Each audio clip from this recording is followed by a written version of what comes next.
My name is Holly O'Donnell, and I'm the president and CEO of the Bazelon Center for Mental Health Law. I have brown hair, and I'm wearing a blue outfit. Thank you for joining us this morning. We are here to commemorate the 26th anniversary of the Supreme Court decision in Olmstead versus Olmstead. That landmark decision, issued in June of 1999, held that unnecessary institutionalization of people with disabilities is a form of discrimination prohibited by the Americans with Disabilities Act. Two women who brought that case, Lois Curtis and Elaine Wilson, had been held in the Georgia State Psychiatric Hospital long after they were found appropriate for discharge, because the state did not have sufficient services in the community to serve them. Through their bravery and willingness to fight for their rights, they brought change for so many thousands of other people with disabilities.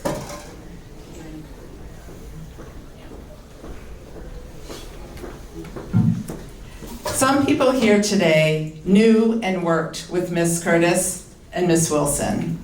I've learned about these incredible women through stories, reading, old photographs at the Bazelon Center, and Lois's incredible artwork. I encourage all of you to do the same. Today, we honor their legacy, recognizing the enormous impact that the decision in their case has had on our society, as well as the challenges that remain. We also recognize the critical role of the Medicaid program in advancing the ADA's integration mandate.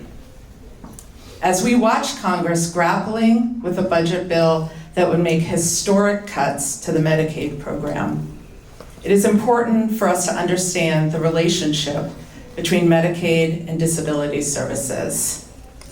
We have a fantastic panel today, but before we get to that panel, I want to thank a number of people for helping put together this briefing.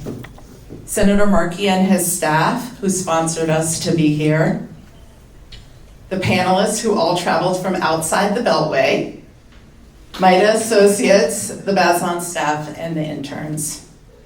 And now I'd like to introduce a very special guest. Senator Lisa Blunt Rochester has been an unwavering champion of the rights of disabled people. She has consistently worked with the disability community. And unlike almost anyone in Congress, she actually worked as a part of the disability community. She served as a senior executive leadership and systems manager of the Institute for Community Inclusion at the University of Massachusetts, Boston. There, she advocated for equal opportunity and civil rights for people with disabilities and advised employers and state agencies on disability policy. We are very lucky to have someone from the community in the Senate. Before being elected to Congress, Senator Blunt Rochester also served as Deputy Secretary of Delaware's Department of Health and Social Services and Secretary of the state's Department of Labor. She brought a wealth of experience with her to the House of Representatives and then to the Senate. And that has been apparent in her efforts, including those on behalf of people with disabilities. So I'm pleased to introduce Senator Lisa Blunt Rochester.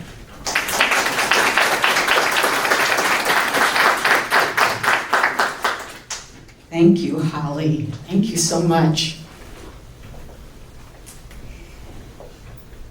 Before I begin, I am a light-skinned Black woman with brown hair, shoulder length, and I am wearing a blue and white striped suit, otherwise known as seersucker. And I want to begin by thanking you, Holly, and also thanking the Bazelon Center for all of your work. And I am deeply honored to be here with all of you. It was important for me to physically be here with you, to represent members of the Senate, especially in this time. And as Holly shared, I have a background in working whether it was at the Department of Health and Social Services, knowing the fight and the struggle for Olmstead, especially in Delaware. I had the privilege of serving as Secretary of Labor, and part of that job was about making sure that people had employment opportunities and were not discriminated against. And one of the other jobs after that was being State Personnel Director. Yes, it was the hardest job I've ever had. It was harder than Congress. But in that job, it was about recruitment and retention and opportunities, and also making sure that people weren't discriminated against. And then lastly, before coming to the House of Representatives, had the opportunity to work at a USED.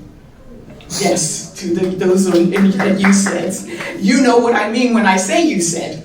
But really, the Institute for Community Inclusion was such an important opportunity for me to work also with folks across the country as we try to encourage and increase participation in the workforce.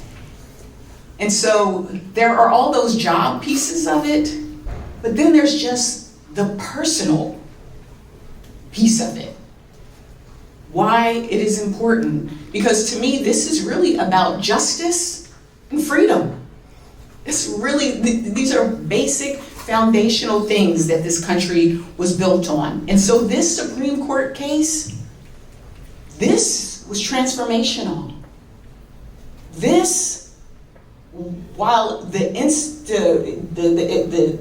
real impetus for this was focused on individuals with mental health disabilities, it is now foundation for all disabilities. This was transformational. And so, again, to me, this is about life, liberty, and the pursuit of happiness, bottom line.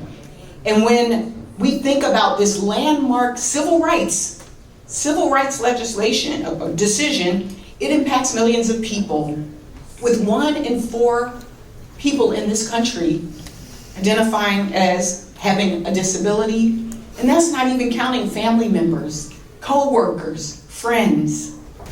For me, this is also personal because I think about the people in my own life. And so I show up to the Senate with all of that in mind and on my heart. And I think it's also interesting that Olmstead, everybody says Olmstead, but you know it's Olmstead versus LC. And I have to admit, I didn't even realize for many years that LC was Lois Curtis. Ruby, this is personal for you too. And so Lois Curtis, Elaine Wilson, what they did, again, was transformational. A lot of times I shared with my staff, we have these Black History Month celebrations and we will have Martin Luther King, the same people. Lois Curtis is a Black history role model as well as an American role model, along with Elaine Wilson. And so I want to acknowledge that artist, both of their strength, and I want to acknowledge, again, all of the work and efforts of folks that have made sure that we make progress. Systems change is hard. And as we know, it's painstaking. You take some steps forward, then someone tries to pull you back.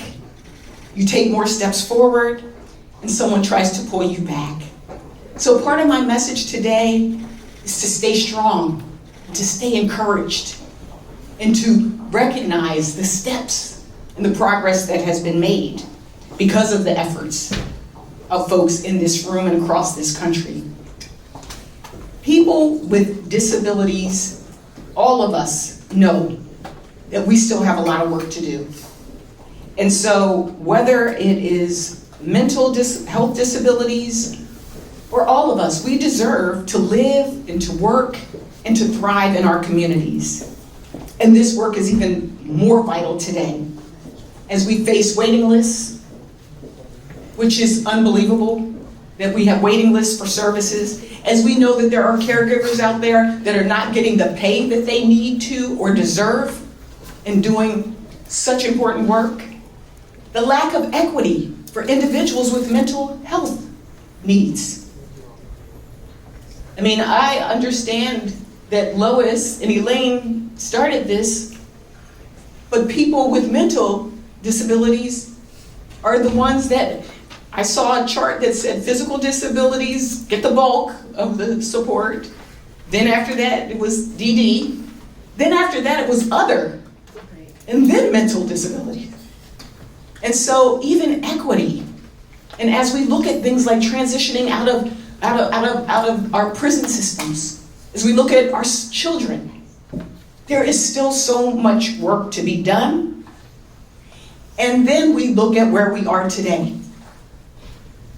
with the most devastating potential cuts to Medicaid in the history of this country. That is also part of my message. We are here to say, we don't want to go back. We don't want to go back.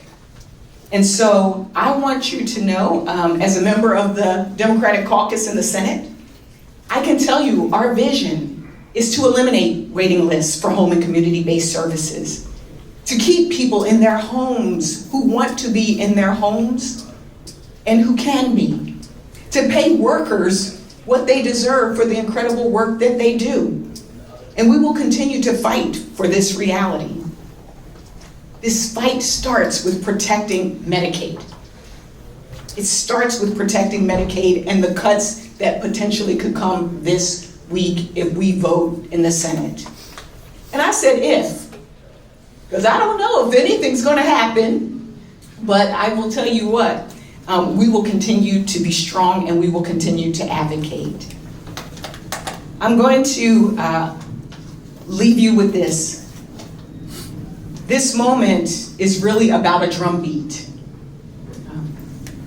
I met Holly's brother, and we talked a little bit about the work that he does and has done in the Senate as an advocate.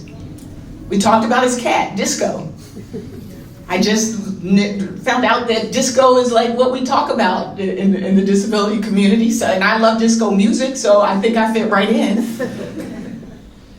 And I think it's important for us to still keep the joy, even in the work. Because this work can feel heavy. It can feel hard at this moment. But I hope that today you are uplifted by the fact that we are not in this alone, that we are doing this work together, and that as we say, if we walk together, children, and don't get weary, there will be joy in the morning. So thank you so much for what you do. Thank you for the work that we've done on Olmstead. We still have so much more to do, and I want to be your partner. I want to be a champion along with you, and I want to thank you for all that you have done for this country. Thank you all.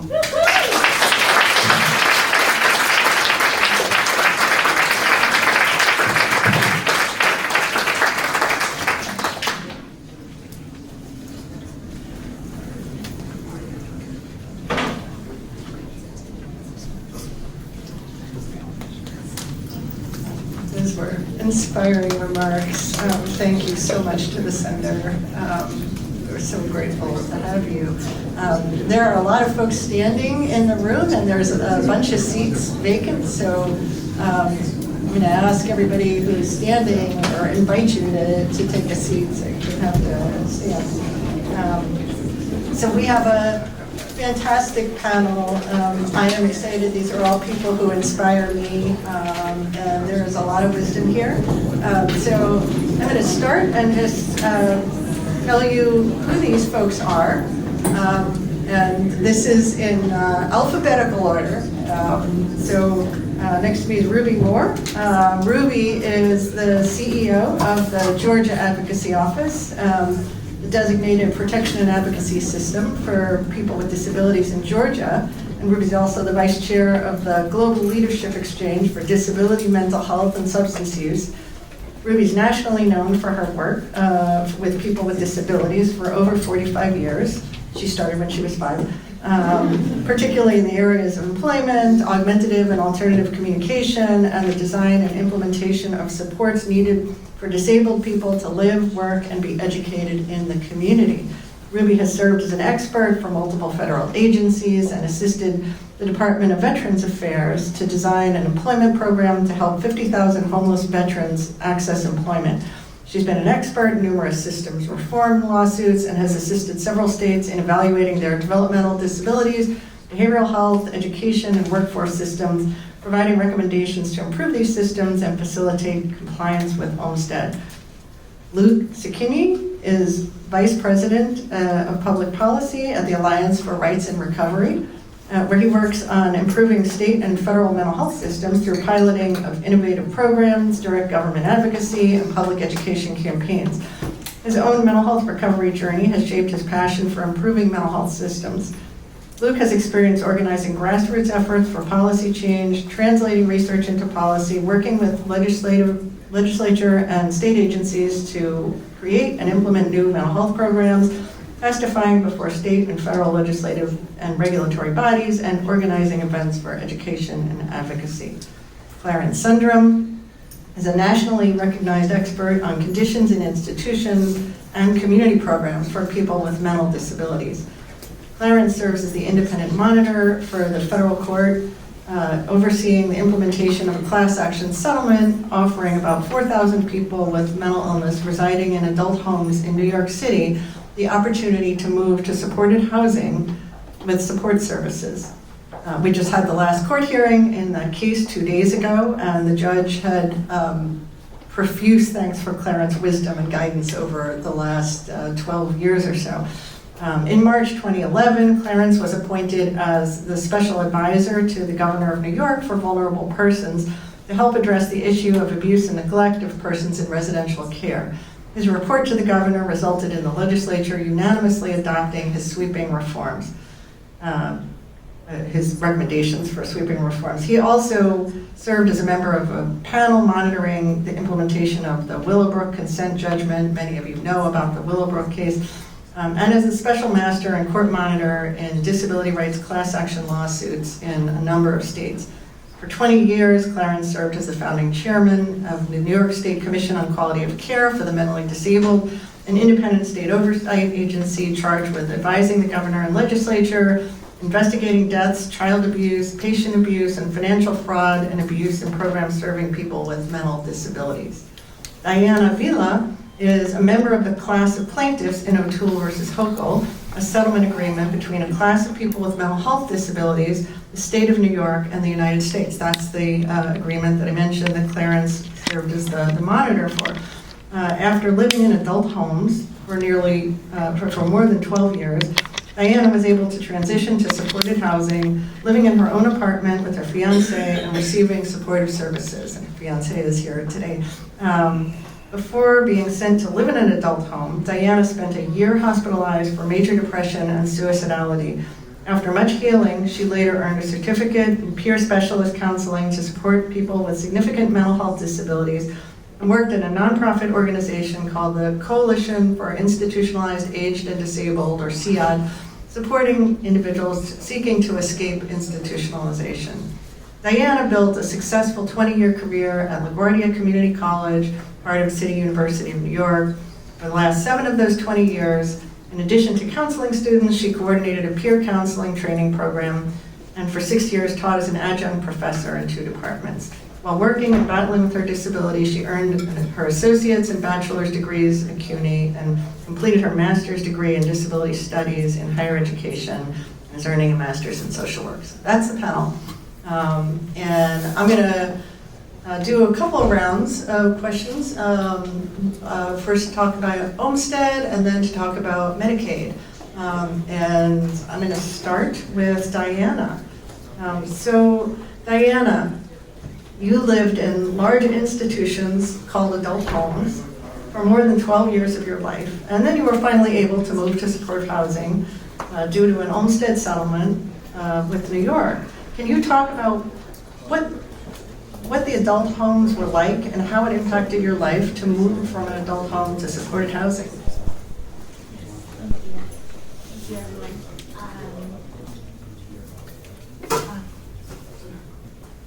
Individuals like myself with severe mental illness, and like my fiance, Roberto, and friends with additional physical and developmental challenges are dumped into institutions and left to languish and die. The adult home offered sanctuary from the devastation of hospital stays, but it never truly felt like my home. Like many residents, I longed to escape, but I didn't have enough money for rental deposit or to pay New York City rents. I am a 62-year-old Hispanic American woman with gray hair, olive skin, and wearing a flowered no-sleeve dress. I grew up with a deep, dark depression with mild agoraphobia, and this followed me throughout my life. Being here today is not as easy as it may seem. With the help of my fiance, Roberto, important special friends, Tashi Luna, who's there in Roberto's lap, it is possible for me to be here today. My good friend likens her disability to wearing a wet, heavy blanket as she walks through her day and her life. It's exhausting, and it's invisible to others. I would like to add to the metaphor that the blanket is very cold, it covers my brain, and it clouds my eyes. Many with mental disabilities tend to hide it very well most of the time. Some days I struggle very hard and cannot even access my vocabulary.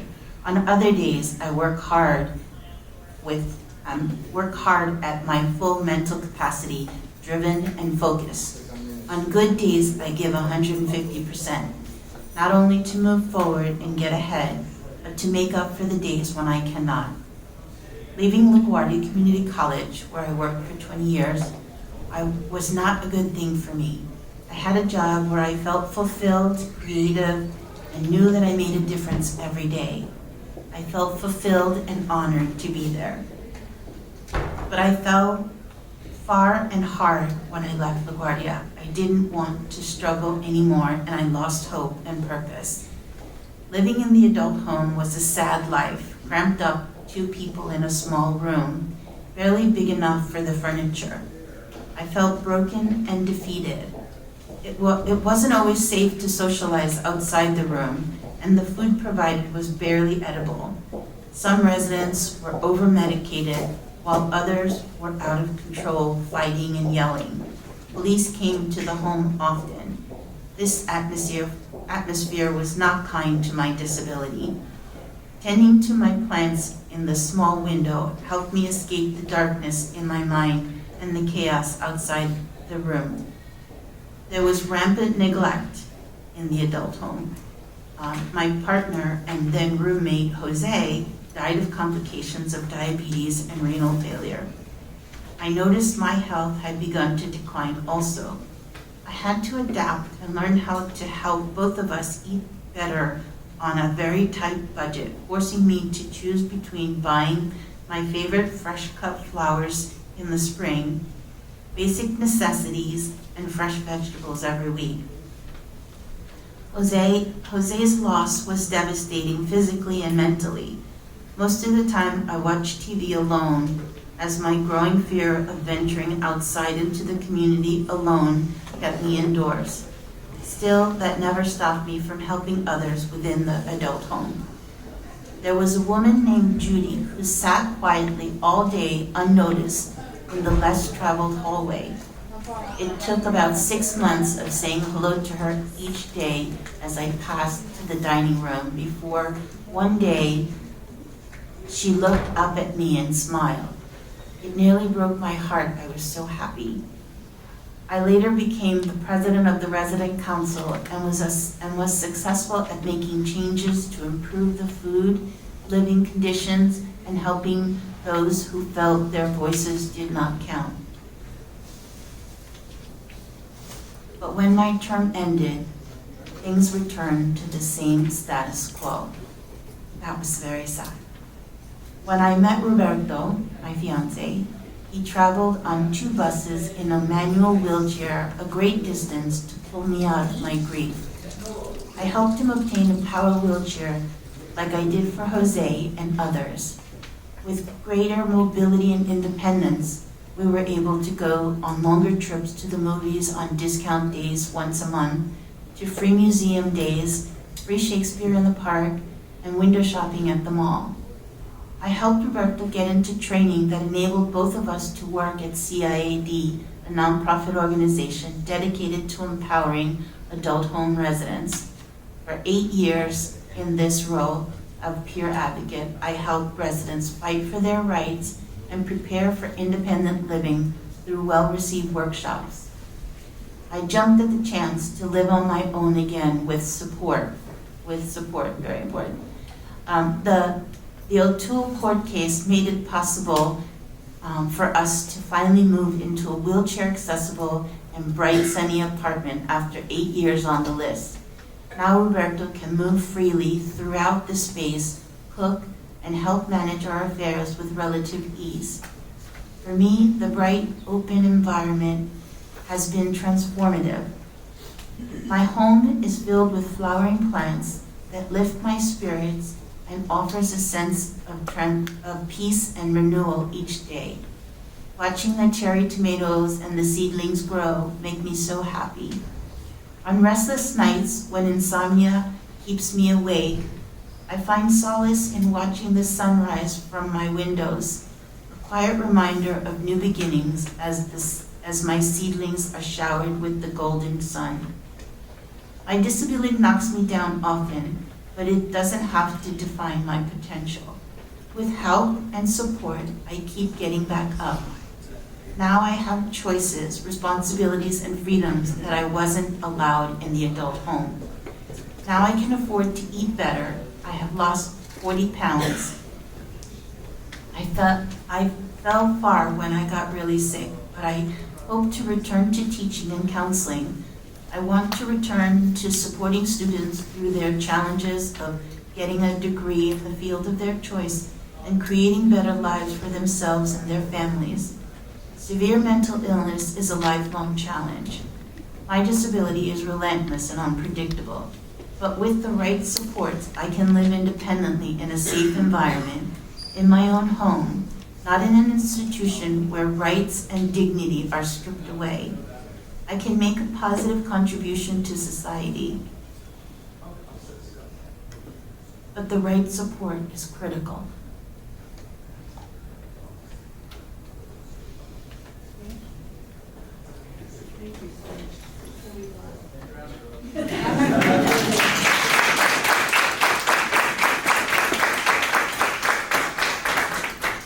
Thank you, Diana. So Clarence, you served as the independent reviewer, which is basically the court monitor, for the last 12 years during the entire life of the settlement agreement that allowed Diana to move to supported housing. And you've also served as a court monitor and special master in other cases involving people with disabilities in other states and jurisdictions, as well as participating in mental health system reform efforts in a number of other countries.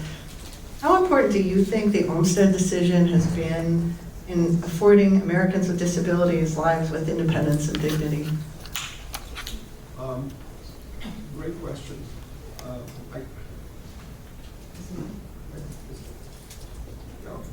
Can you hear me? Okay, great.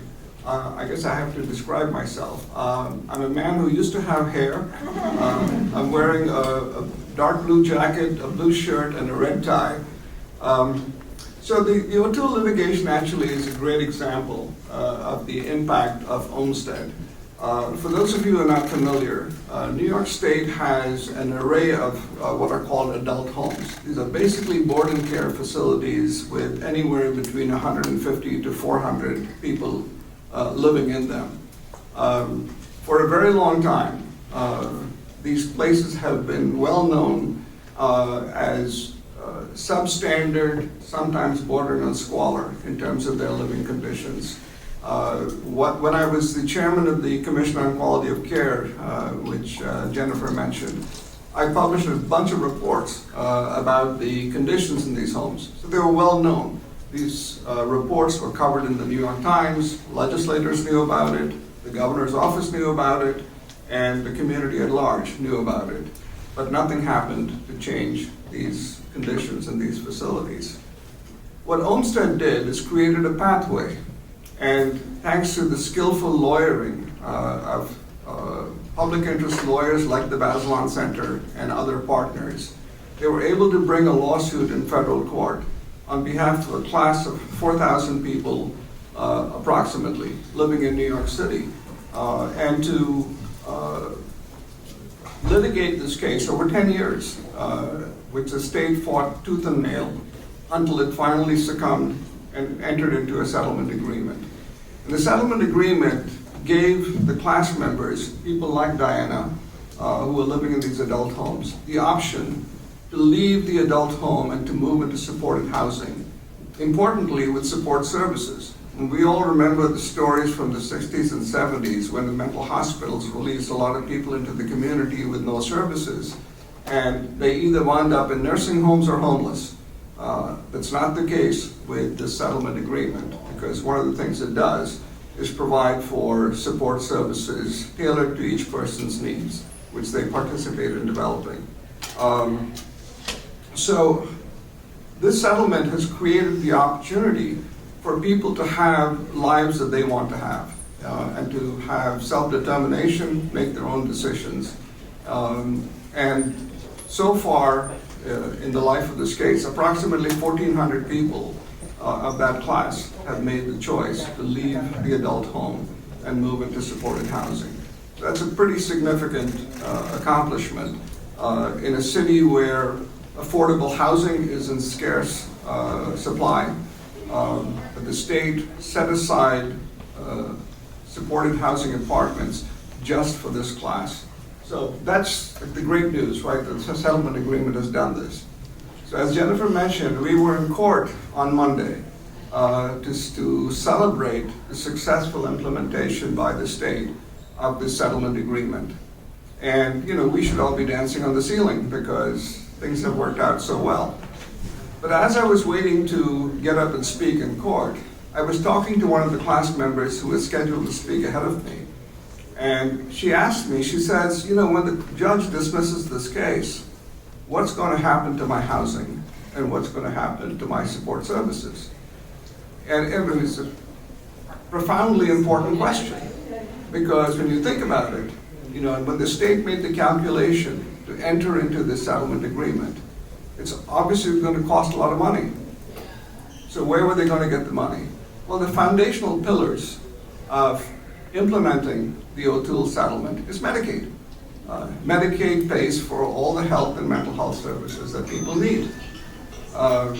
Medicaid pays for the case management services that allow people to navigate a very complex environment where they get health services from medical professionals, they get mental health services from clinics or private practitioners, they go to pharmacies to get their medications, they get housing from different housing contractor agencies, they get financial entitlements, they can apply for accessor right to use transportation around the city of New York.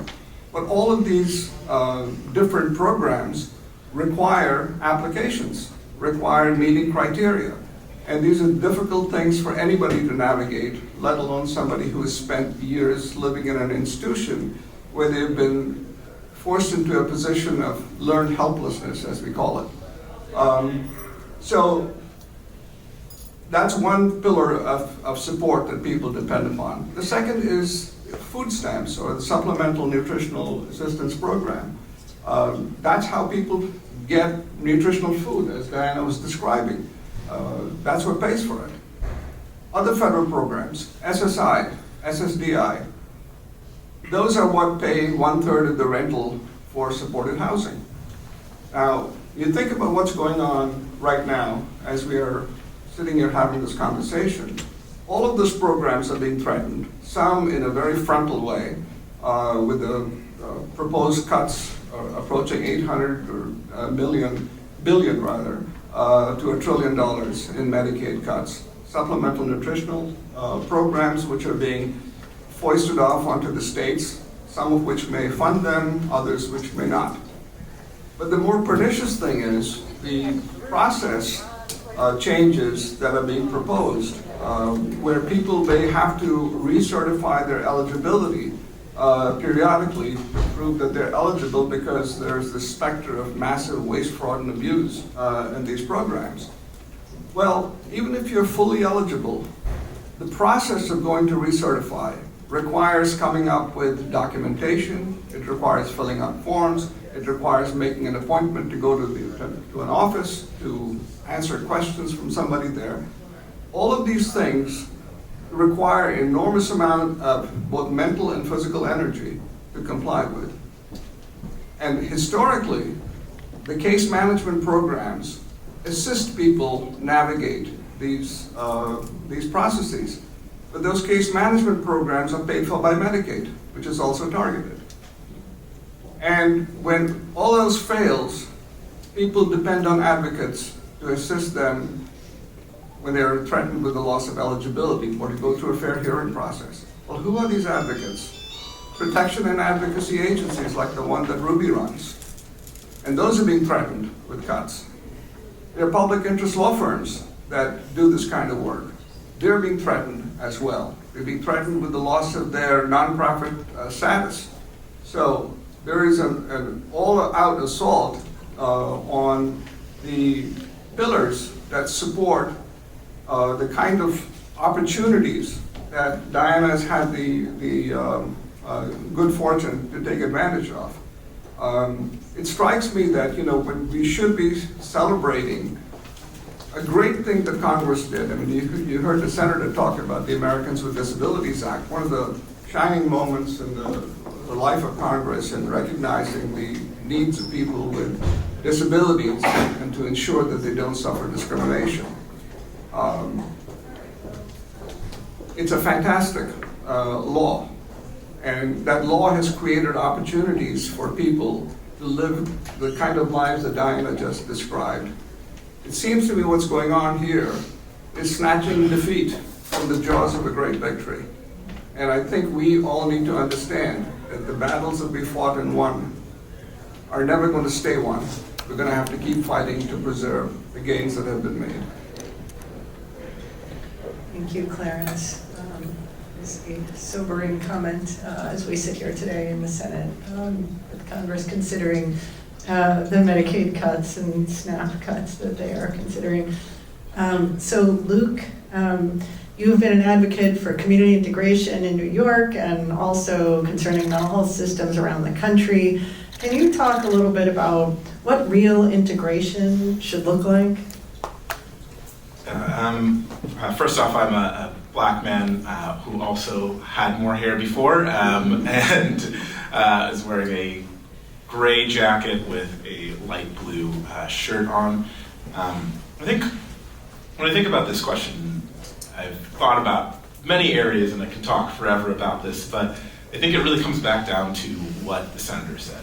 This is really all about life, liberty, and pursuit of happiness. And I think when you think about community integration from that lens, we think about what the average individual in the US is able to accomplish, the smaller things to the bigger things. When it comes to finding a job that you enjoy and finding a place to live that satisfies not just the fact that you need housing, but also where you would enjoy to live, who your people are, who your community is. And when you think about institutionalization in particular, that really takes out all of that. I think, as Diana mentioned before, you might have a place to live when you're institutionalized, but that doesn't mean that it's a life that you actually want to live. So when we think about community integration, I really think about how do you live the life that you want to in the neighborhood that you want to, in the area, and also thinking about what is it, your goals in life that you actually want. So some of the services themselves, when we think about this, include housing, jobs, and access to mental health services or other disability services to support yourself. But really at the end of the day, it's really about independence. I think everyone wants to be able to live a life that is geared based off of what it is that they want for their lives. And when you're institutionalized, a lot of that self-determination is taken from you. You are told when to eat, where to eat, when to go to the restroom oftentimes, and you aren't even allowed the simple pleasure of being able to call someone whenever you want to, or go to a movie without having to jump through hoops and things like that. So part of what we did at the Alliance, in particular when we thought about getting folks out of institutions, and we've worked with a number of other organizations to help support this, is how do we get people back to life after institution? And that's really kind of where peer bridgers came out of. Peers are folks with mental health experiences like myself, who have recovered and really work with individuals to get back to a place of hope and dignity. And that requires support in gaining life skills back. As Clarence mentioned, a lot of folks, when you are institutionalized, you lose that sense of agency because you are told that you have to do X, Y, Z thing when I tell you, anytime I tell you. And being able to get back to, I can live in the community by myself, I can learn the skills to have the life that I want. I can also get back into the community in the sense of not just working or living there, but really fully immersed in the community. That sometimes means going to religious events or community events that you create with your community and your friends and your family, and being able to pursue things like marriage and owning a home, things that oftentimes for folks with disabilities are so far away because constantly being told that you can't achieve that. I think oftentimes when you are diagnosed with a disability, the rest of your life is being told no. And often what we are really trying to strive for is the yes. It's, yes, you want to be able to do X, Y, Z. I remember there's this consistent thing that we used to talk about when I was doing direct services about if someone comes in and says, I want to be an astronaut, but they're 45 and haven't, physically aren't able to do that. You think about, what does being an astronaut mean to you? Why do you want to be an astronaut? What is it that you really enjoy, and how do we seek the things that you enjoy? And sometimes maybe it is to go through the process of what it will be like to be an astronaut.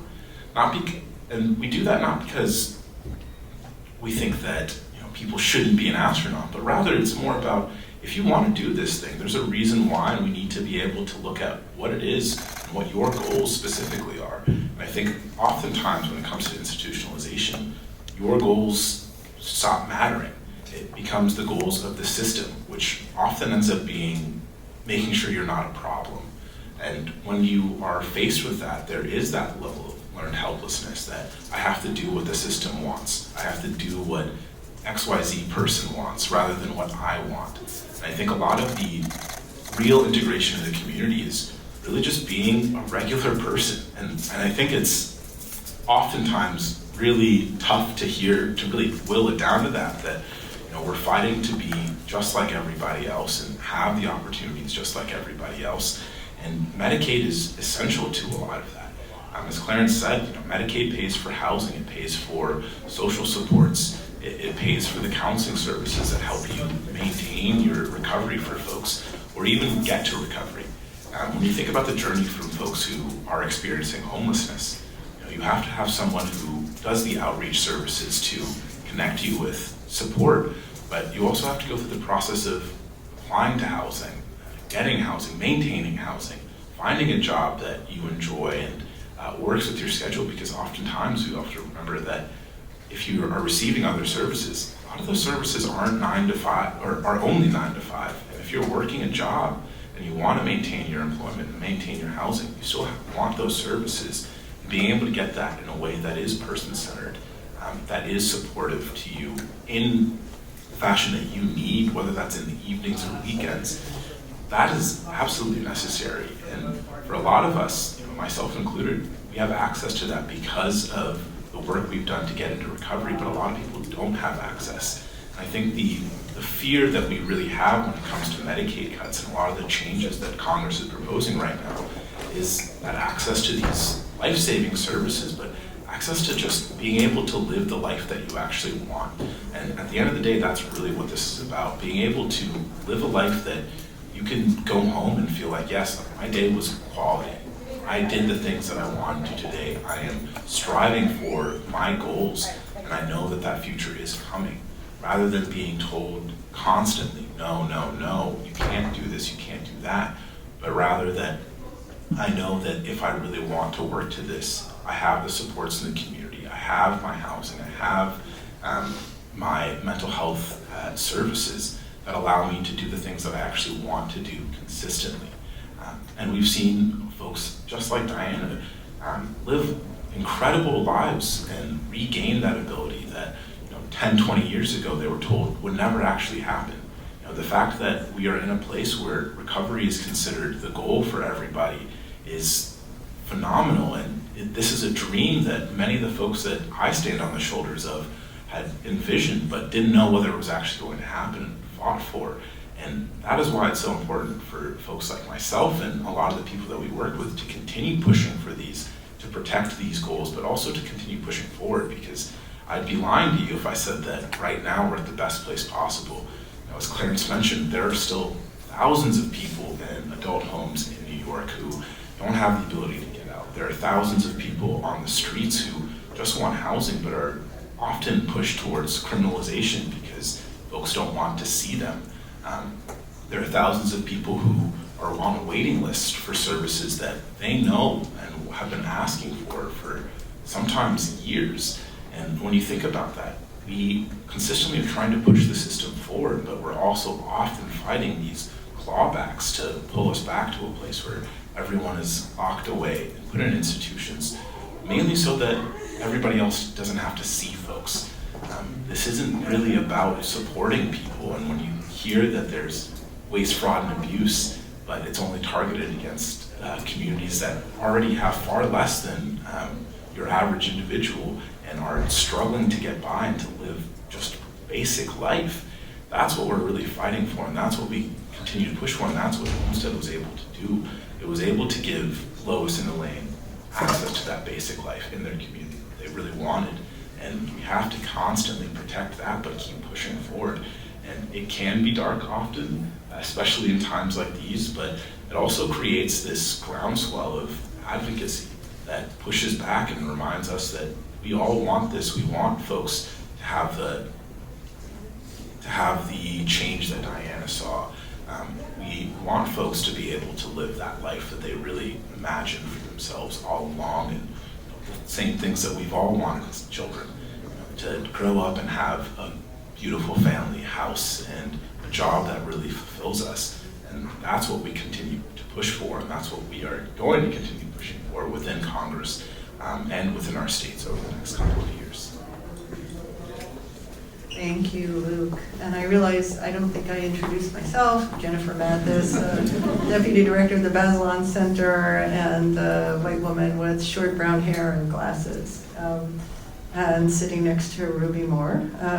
Ruby is the CEO, as I mentioned, of Georgia's Protection and Advocacy Organization for People with Disabilities. And Georgia, of course, is the birthplace of Olmstead. So Ruby, you have been fighting for years to ensure that Olmstead is implemented and enforced in Georgia. Can you talk about how the decision has impacted Georgia from the days of Lois Curtis and Elaine Wilson to today? Excuse me.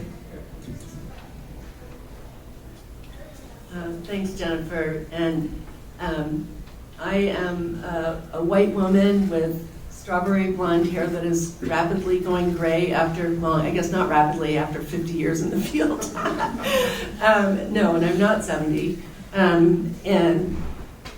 And I'm wearing a purple jacket and a mostly blue shirt with flowers on it. First, thank you for giving us the opportunity to talk with each other and with you on such an important topic.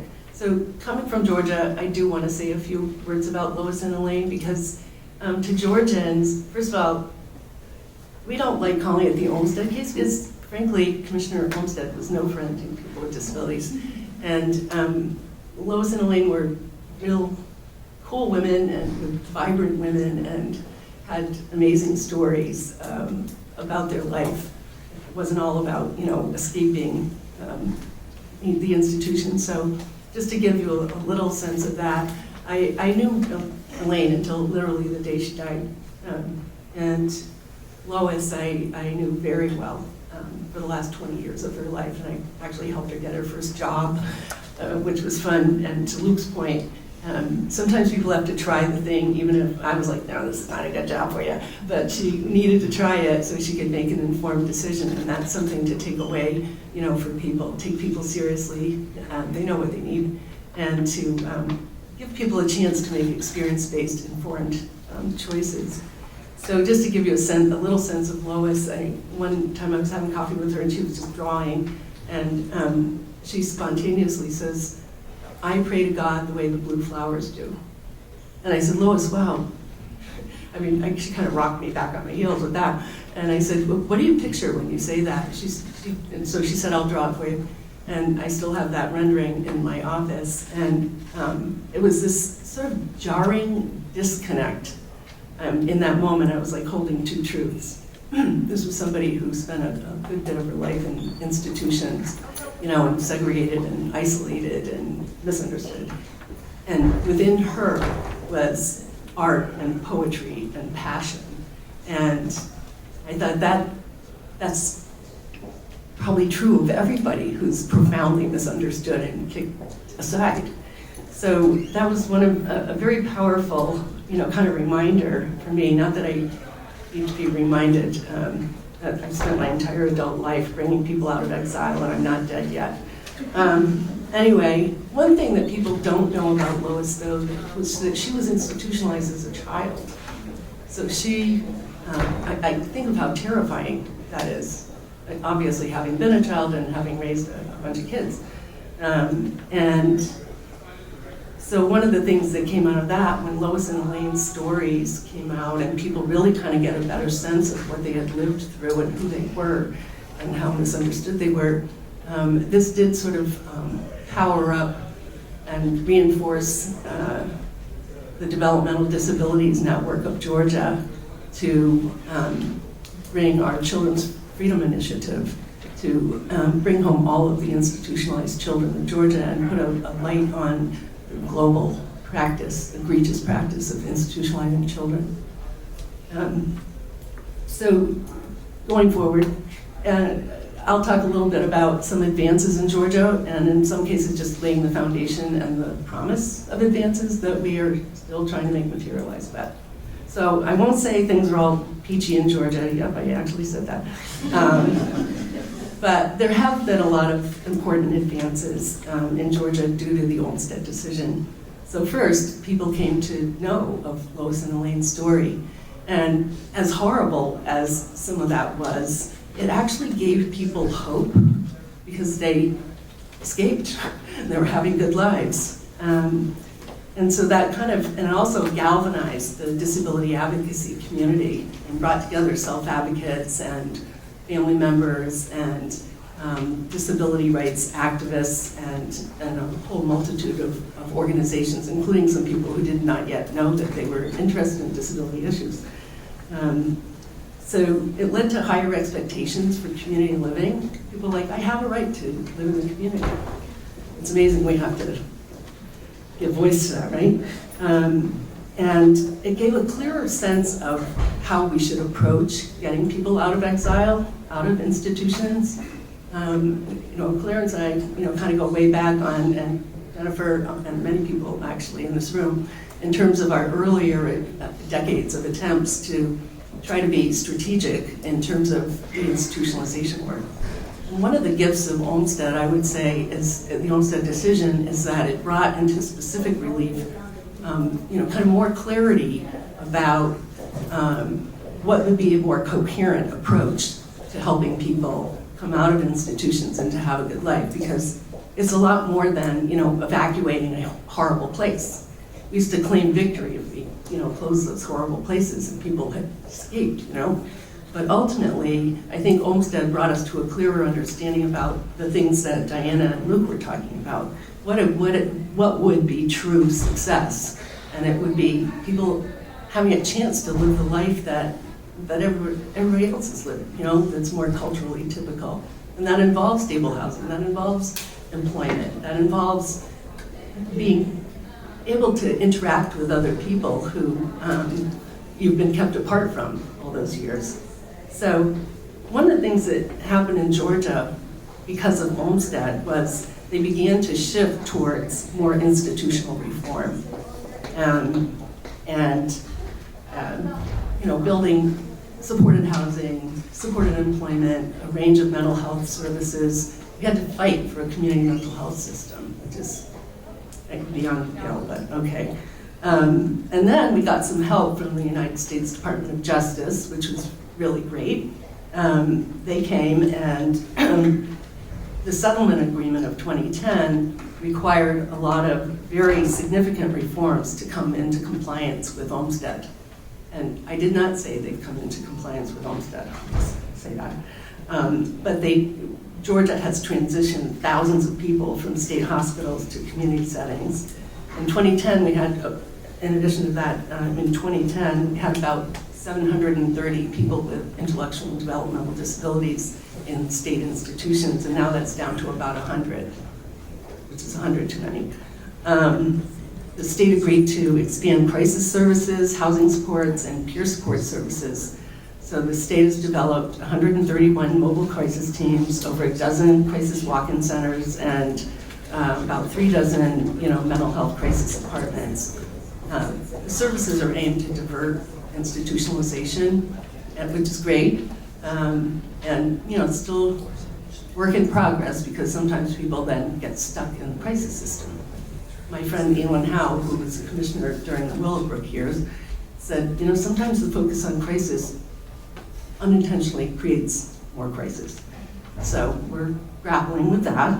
One of the good things that has come out is a lot more support for peer support and peer-run services. So we've got a handful of wellness centers that are run by people who have lived experience of trauma.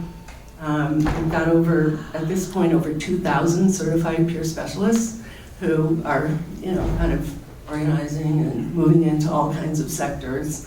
And so that's very cool. The state committed to expanding supported employment. Let me talk about housing first. So Ira Burnham, for those of you who know Ira from the Bazelon Center, he was part of helping us to negotiate the settlement agreement in our US v. Georgia case. And Ira was like, we need supported housing. If we don't get anything else, we need supported housing. And as we got to know each other better, Ira agreed that it needed to be supported housing and supported employment. I said, it's not this or that.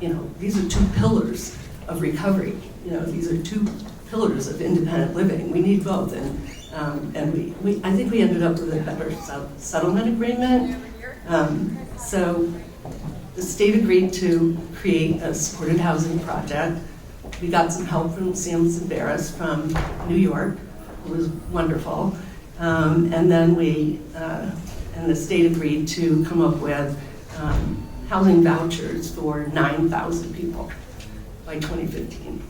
9,000 people with mental health histories. And currently, they're at about 2,300 people have benefited. So we're still working on that.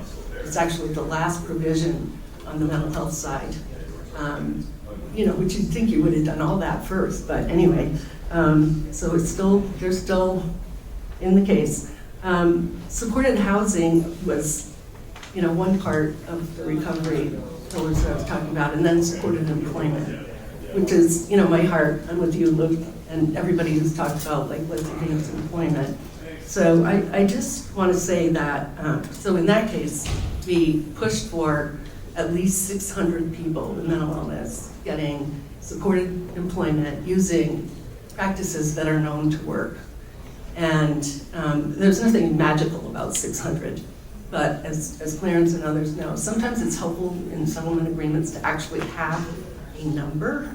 And we tried to make it big enough that we thought, well, if at least 600 people, get really good employment services, we could create that rival image of, it could look like this instead of structuring people into poverty. So I don't think I can overstate the importance of work or the centrality of employment in disabled people's lives. Besides economic well-being and better health, it's also an opportunity for people to be seen for who they really are. You know, that we have gifts and talents, and we can make a contribution, we can pay taxes. So it helps, I think, to flip the script, helps people reclaim the narrative about disability and mental health. Instead of being seen as like clients and consumers, it's like we're employers, we're employees, we're coworkers, we're supervisors, we're business owners, we're entrepreneurs, we're innovators.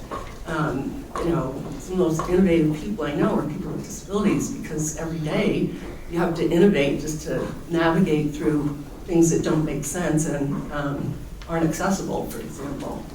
So, and it's a lot more costly to segregate people than it is to help people go to work.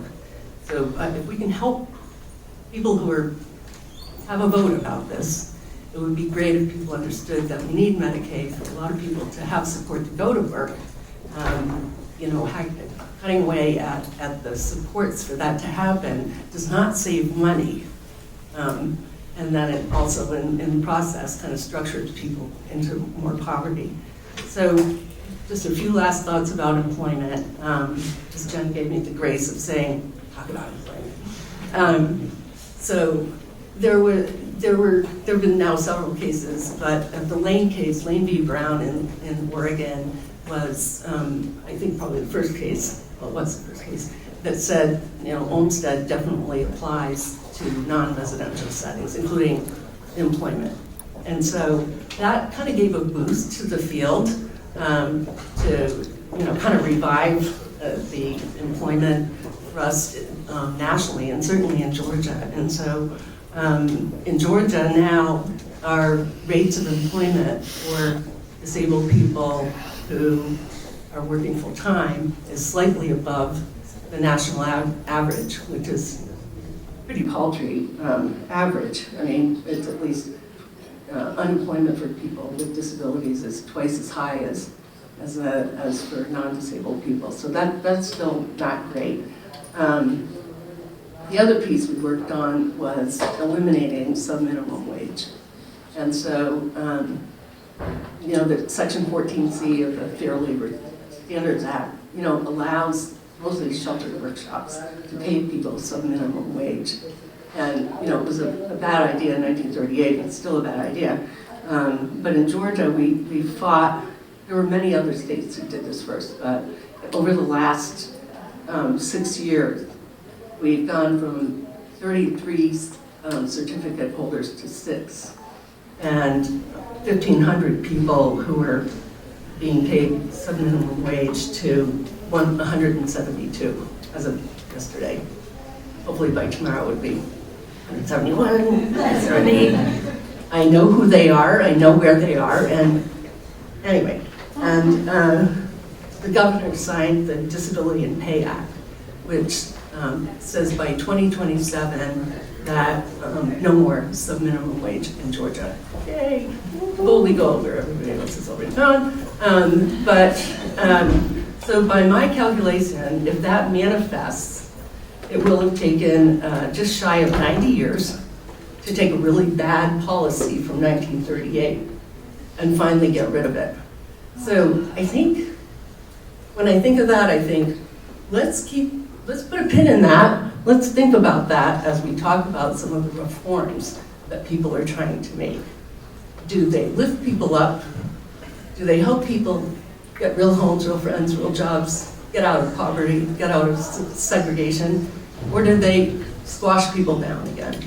And so that's what I'm hoping that anybody who ends up listening to this would consider.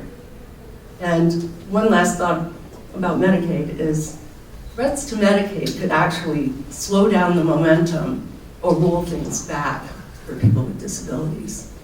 And so that has to be on the table as people consider trying to save, you know, money in a way that is likely to have a huge cost, not only to the government, but to the disabled people.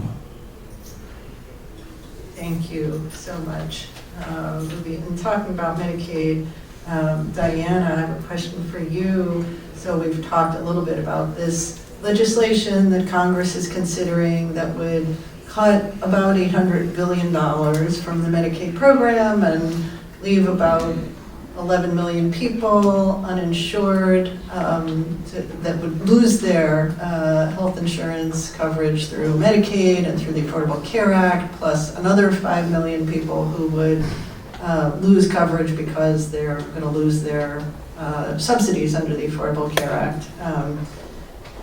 Can you talk about what Medicaid does for you and what would happen if you ended up losing your Medicaid coverage?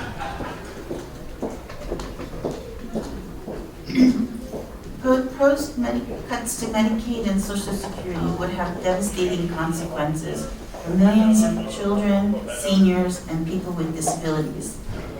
I am terrified of going back to living in the deepest, darkest room inside my mind, alone and misunderstood, unable to move out of my recliner to eat, drink, sleep, or even pee.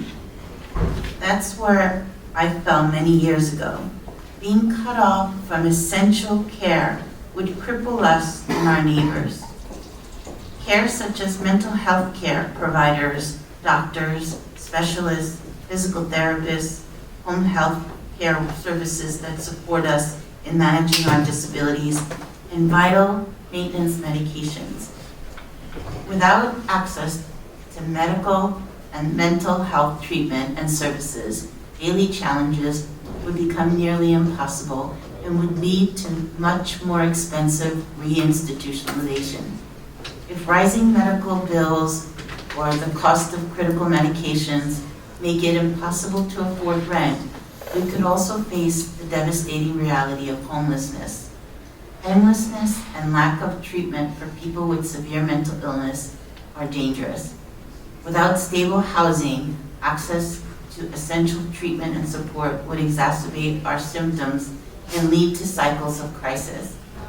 The broad community would also feel the impact, as untreated mental health conditions and lack of preventive care can strain public resources, emergency services, and would increase unemployment. Addressing these issues with comprehensive, compassionate solutions, such as supportive housing, benefits both individuals and society alike. Last month, Roberto lost his Social Security simply because he missed a check-in phone call, which is an unjust penalty for those with permanent disabilities.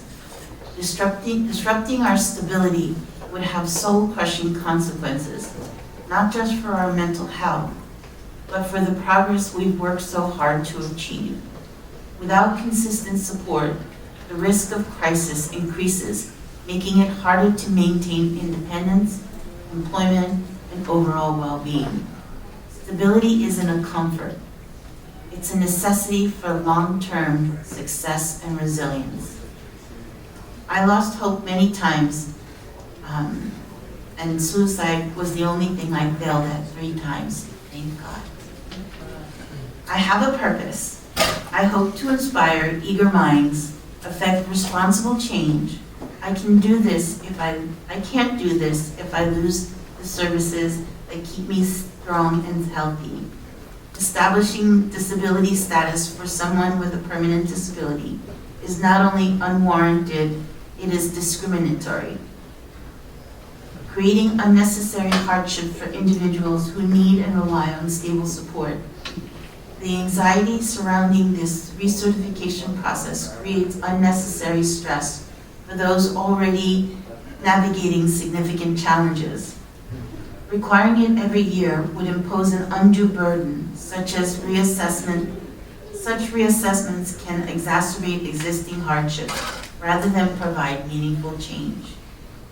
Work reform also has its merits, but what happens when a disability makes consistent employment impossible? Should individuals lose their essential support systems, simply because they are unable to work due to their conditions. Significant change comes when society recognizes the potential of all its citizens and nurtures that potential. Seniors and those with disabilities have a great deal to offer, bring invaluable experience, insight, and contributions. Don't penalize us for what we cannot do. Ask what we can do with essential support. There is a boundless potential within each of us to dream, persevere, and make a meaningful difference. I stand at the precipice of a new beginning in my professional life, where uncertainty looms, but so does possibility. All the progress made to break free of crisis and institutional living will be in vain if I lose Medicaid and/or Social Security. And all the clients and professionals who are inspired by our progress will lose faith and hope. Invest in us, the children, seniors, individuals with disabilities. Nurturing the most vulnerable with so much potential makes us a great nation.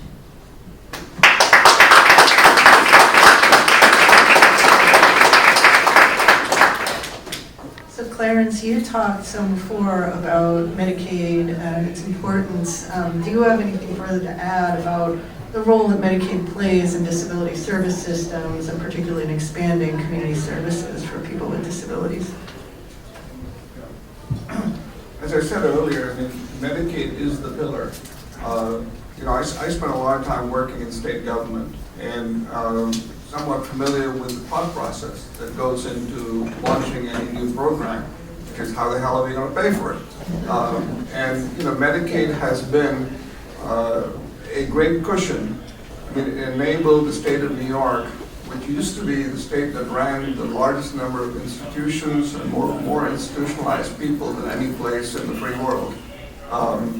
And thanks to Medicaid, we're able to not only close a lot of institutions, but more importantly, to finance the development of a very robust community-based service system.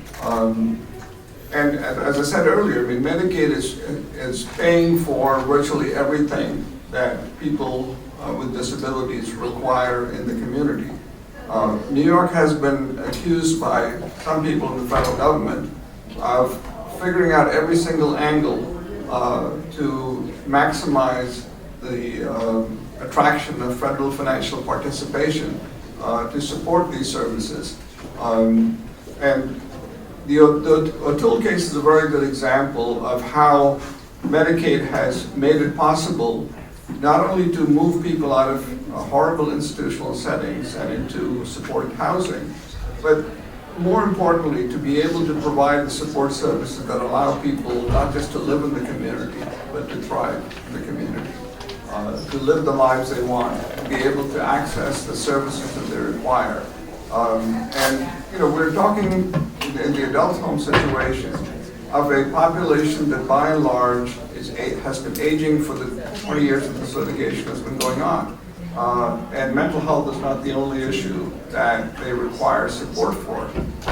As with all of us, as you age, your health tends to deteriorate. You require more medical interventions. You require more specialist services.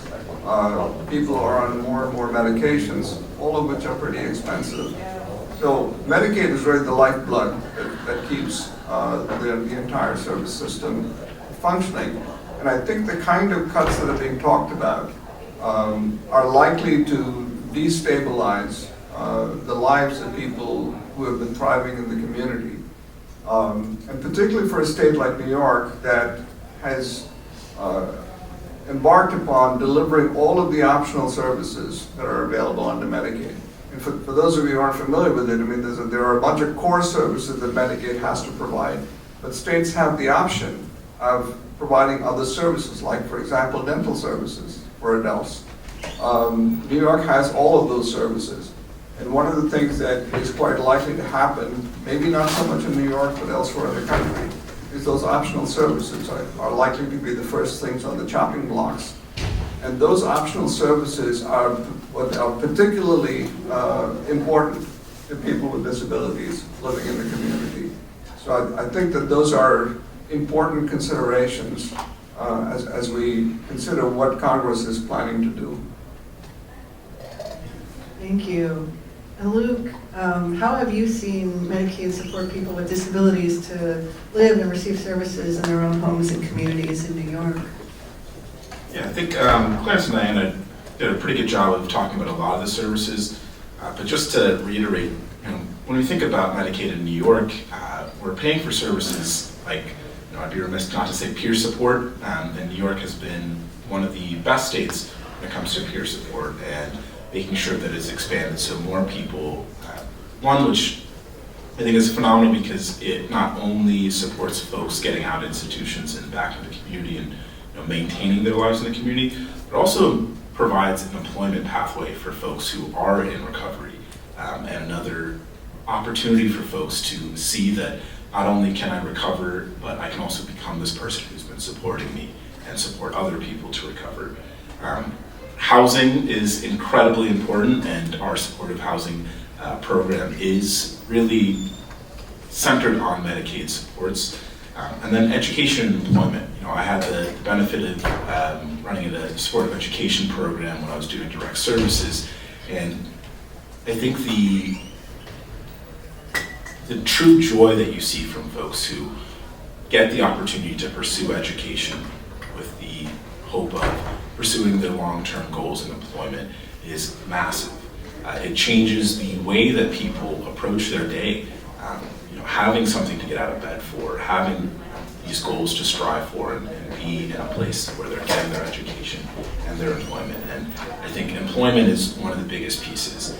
I think, especially in the face of these calls for work requirements, but also in the same breath, cutting supportive employment programs through Medicaid that help people get back into work who are disabled. It's truly cruel when I look at it, because you're saying you want people back to work, but you're not giving them the supports to get back into work or stay in their employment.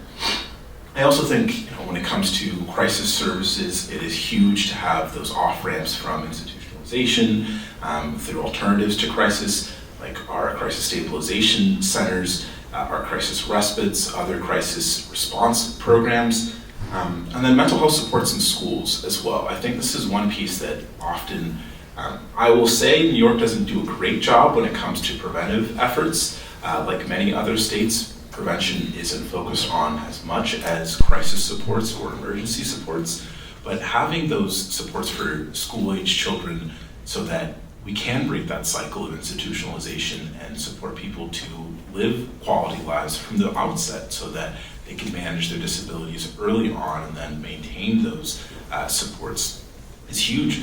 But I think, and then including that, the Medicaid buy-in program has been particularly important for a lot of folks because it allows them to get back to work without the fear of losing their services, which is really critical because when I was doing supported education, supported employment, one of the biggest pieces that we would have to work with individuals about was, what am I going to do about my services? If I make too much money, I won't be able to have access to my doctors, to my mental health supports, to even this program that we're in.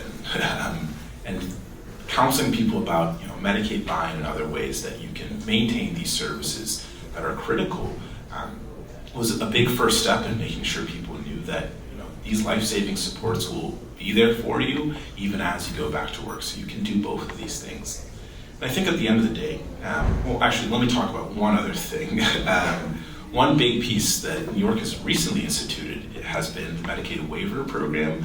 In our recent waiver, we were able to get services for housing, transportation, and food insecurity. And part of the reason we did this is the Department of Health and many advocates saw that a lot of the challenges that people faced weren't necessarily about medical services or even mental health services. It was those social determinants of health that get us to those things. Making sure that we had effective transportation to get to your appointments or to work, making sure that people had the nutritional supports to be able to show up in a way that is their best self, because it's hard to recover if you don't have things that are critical like housing and food. And that's hard for anyone to live if you don't have those access to those things. And I think at the end of the day, you know, where I really think about within Medicaid services, it's really about hope. You know, for folks who haven't had access to a lot of these things, it's about the pathway and seeing that, you know, I have a way to live the life that I really want to. And what these cuts really threaten is that same hope, that ability to live the way that you want to in the community that you want to. And I think one of the things that we often don't talk enough about when it comes to these cuts that are being proposed is downstream ramifications. You know, Medicaid pays for a lot of things, but there's a lot of things that states pay for outside of Medicaid that they wouldn't be able to do if they have to pay for the services that are essential through Medicaid. And what we're going to see, and what a lot of advocates in the states are currently concerned about, not just about the cuts, but what happens to each state after these cuts come in. New York itself is facing, I think, about $13 billion in losses for each year with these cuts that are proposed. And you can't make $13 billion appear out of nowhere. You know, if we had $13 billion to provide services, I guarantee I'd be yelling at everybody's door talking about how we can use that $13 billion. But we don't have it. And the fact that we are going to lose a lot of additional services. For example, we had a program that is really under threat right now to get people to Medicaid services that they don't even know necessarily exist, but are being provided. And that could be cut because of, you know, these further cuts to Medicaid. That means that less people will even have understanding of these services that are available. And at the end of the day, it's going to be that loss of hope, that belief that the situation I'm stuck in right now, whether that's in an institution, on the streets, that's going to be it for me, rather than what we have and are striving for, which is, no, we have hope to get to a place that you can live the life you want, that this situation will change if you are able to get into these types of programs, and you have the people to support you to do that. So without that, we are looking at really a life of languishing in whatever setting or situation you are in, and that is something that we cannot go back to. And so it's imperative for Congress and for the states to ensure that these types of services not only are maintained but are expanded, because that's what allows people to live in their communities, to thrive in their communities, and to provide more support for folks and more hope to as many people as possible so that we can all have access to lives that we want. Thank you. And Ruby, you live in the only state that currently has Medicaid work requirements. So can you talk a little bit about what impact those requirements have had on people with disabilities in Georgia, and in particular on their ability to get the services they need in the community and to work? Yeah, thanks, Jennifer. Well, yeah, we are the only state that is doing this right now. Arkansas, about, I think in 2018, tried this, and it was disastrous. 5 years after that, Georgia thought, why don't we try it? I don't know what to say about that. Okay. But I do want to say, so first, Luke, I think you got the nub of the nub. What is the problem here? Force people to work and then take away the supports that allow people to access employment and to grow their careers and to be contributing members of society. But before we get into the weeds of this, let me just say that I think the discussion of work requirements in public benefits is often rooted in a much deeper consciously and unconsciously held beliefs about who are the people and who are intended to benefit. And so people who are pushing for this are arguing that these requirements encourage personal responsibility and self-sufficiency. But the evidence from the health policy research shows that it does neither, that it does not give more access to benefits, it does not lead to more self-sufficiency or more economic security.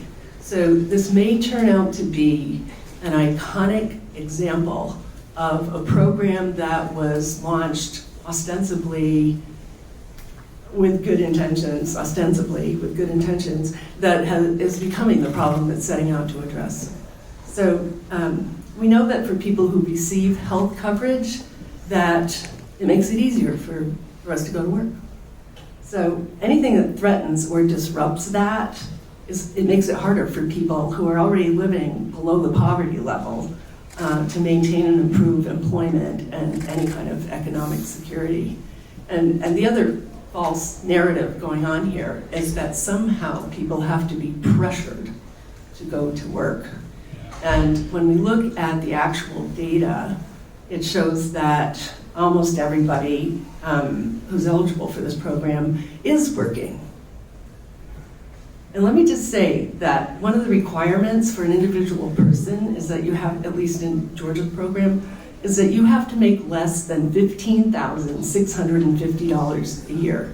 $16,560, $650.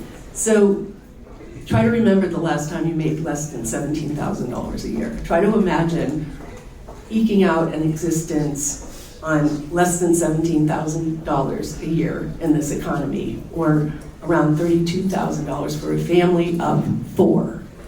So these are people working who are somehow eking out an existence on less than $17,000 a year or $32,000 a year for a family of 4.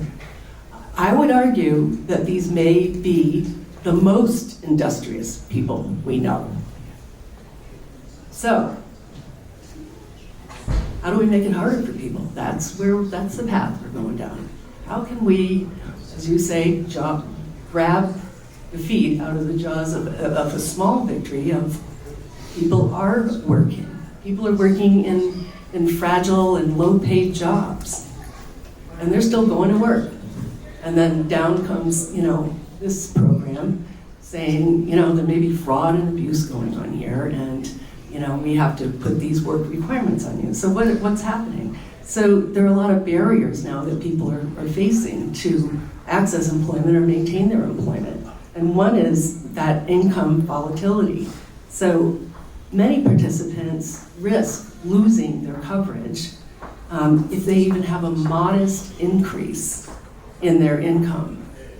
Imagine if you finally broke through and made $20,000 a year, you'd lose your coverage. So, and there's complex eligibility rules. You were talking about that, about what for Social Security and other life-sustaining supports that are at threat right now. Well, confusion and all sorts of income calculation problems are attendant to this particular policy. And then again, right, if you have to re-up for eligibility and you don't understand the process, or you miss the date, or you're having a crisis, whatever, then you, again, risk losing your coverage. And then reporting burdens, monthly online reporting. So that was previously required. That finally got taken out, thank God. But that posed a barrier for people who don't have access, internet access, or digital, skills, literacy. Georgia's a huge rural state, and nothing was clear. Well, a lot of things became very clear during, the pandemic, that a lot of people did not have that connectivity. So now, your continued coverage is predicated on solving a problem that's gone on for decades in Georgia that is now squarely on the shoulders of disabled people living in poverty. And you'll love this part. She said sarcastically. The implementation of this program has come at huge cost to taxpayers. It has cost so far just shy of $87 million, with roughly 3/4 of that funding spent on consultants, primarily to promote the program.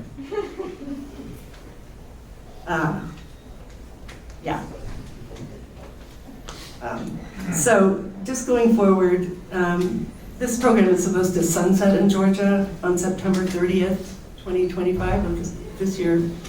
But Georgia has submitted a request to CMS, the Centers for Medicaid and Medicare, to continue the program for 5 more years.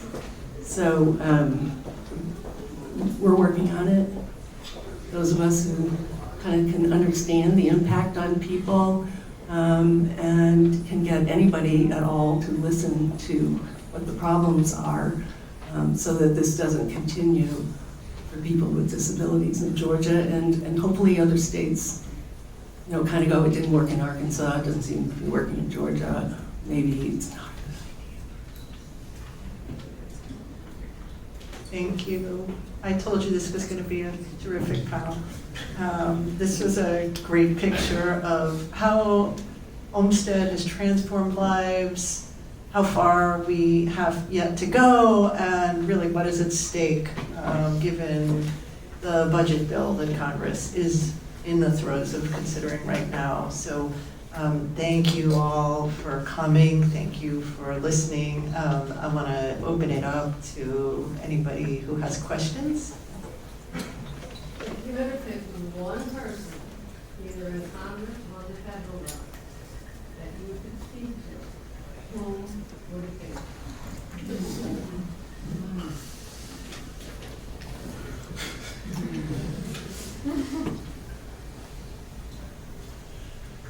So I would say there are probably about 13 people that I think are very important to speak to. And it is those 13 Congress members who have a large chunk of constituents on Medicaid services who are also in slightly vulnerable districts for voting next year. I think if you're coming out of New York, I think someone like Lolota or Lawler or other folks who have indicated some level of concern about what's going to happen to their districts is big.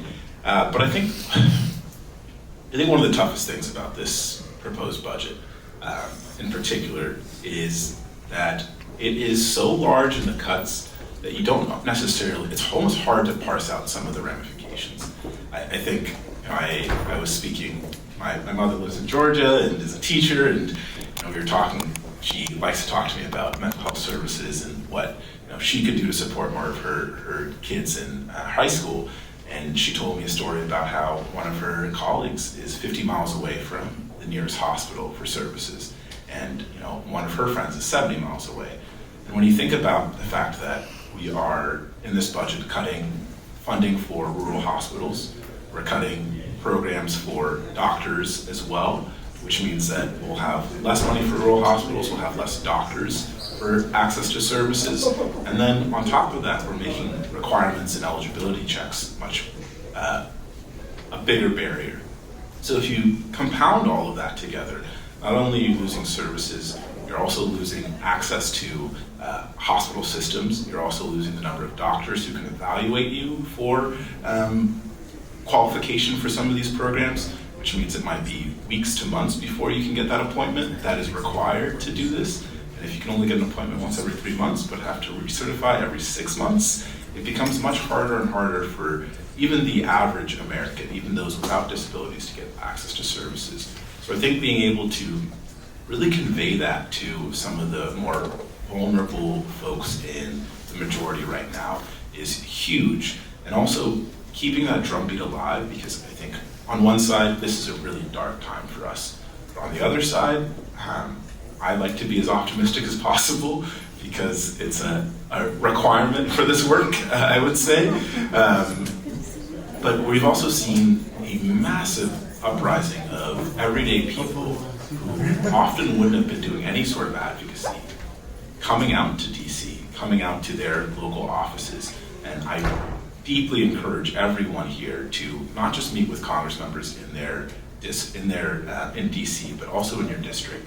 You know, show up to those town halls. I think we've seen a couple folks really getting chewed out during those town halls, but they need to hear that because they need to know that it's their constituents, the same people who voted for them, who are scared and who know that their lives are going to be drastically affected because of the changes that they're voting for, that they believe that people want, but it's clear that most of Americans don't want this, especially when you tell them what it actually will do for them.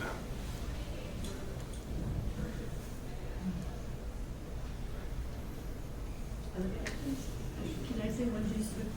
Do you have one person, Ruby? So I want to add on to to Luke's comments a bit, and I want to suggest in these unprecedented times that we find our best selves and exercise, demonstrate, and role model gratitude and civility. So if an unexpected, not usual ally does the right thing, call, send a thank you note.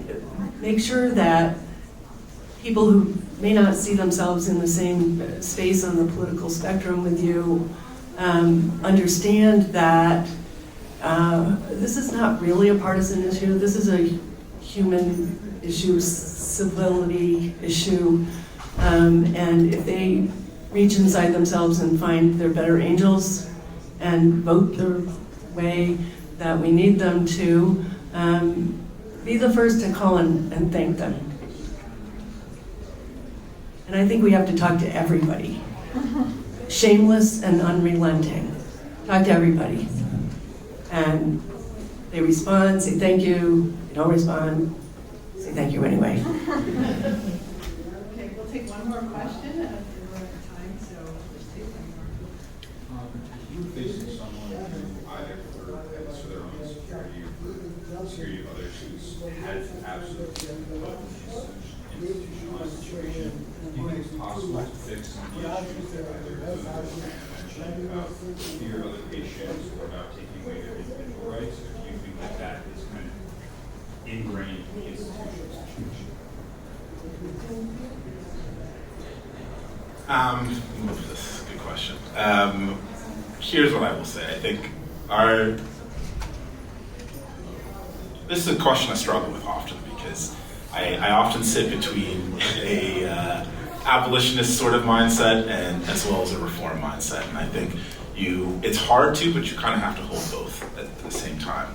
So we've worked quite extensively to improve the situation in institutions while also pushing to get people out of institutions, period. I think, one, institutionalization is a failure of the system, just point blank. The fact that people are thought to have to be institutionalized says that we have missed 1,000 different off-ramp points.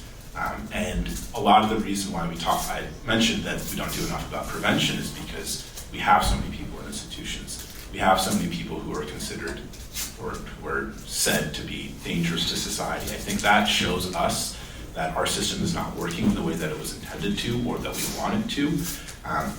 So on one side, yes, you have to change the institutions themselves to be more humane, but at the end of the day, we want people out of institutions as much as possible. That's what Olmstead really pushed for, and being able to show that people, I think oftentimes people in institutions are considered unable to live in the community, period. And that's the institutional bias that often comes in, where it's really about maintaining things as they are rather than preparing people to get out of the institutions. And that's one of the first changes within institutions that has to happen. Now, do I believe that it's going to be effective everywhere or that it is easy to happen? No, just no. And that is part of the reason why there's so much push to get people out of institutions in the first place and prevent people from getting there in the first place. What we've seen also is that there are plenty of services that have shown that people aren't that violent or dangerous to folks.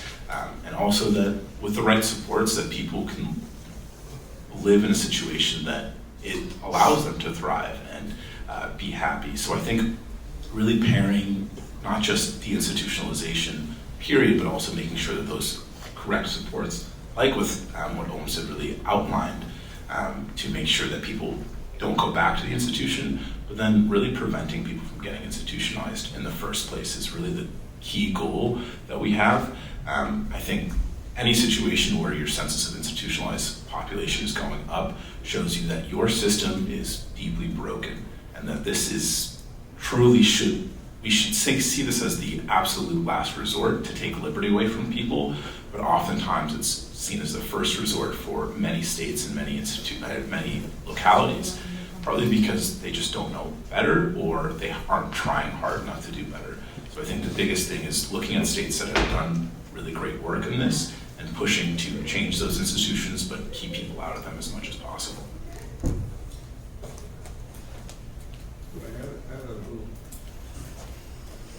I think to your question, one of the aspects of it that we need to keep in mind is the alternative to institutionalization very often is going to jail.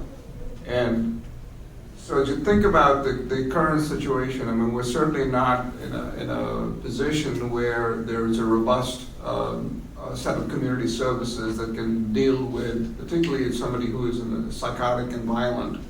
So there is a place for temporary hospitalization for stabilization, because the alternatives to not having that is people are going to wind up in jail where they don't get any services and are still confined. So I think we just need to keep that in mind.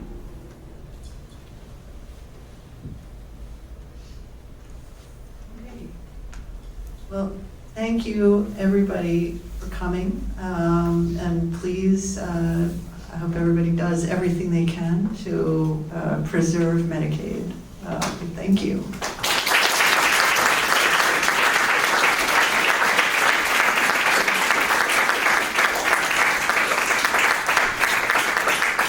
Thank you to all of our amazing panelists, and also I want to acknowledge the former Chief and Principal Deputy of the Disability Rights Section of the Justice Department and all the amazing Olmstead work that she did.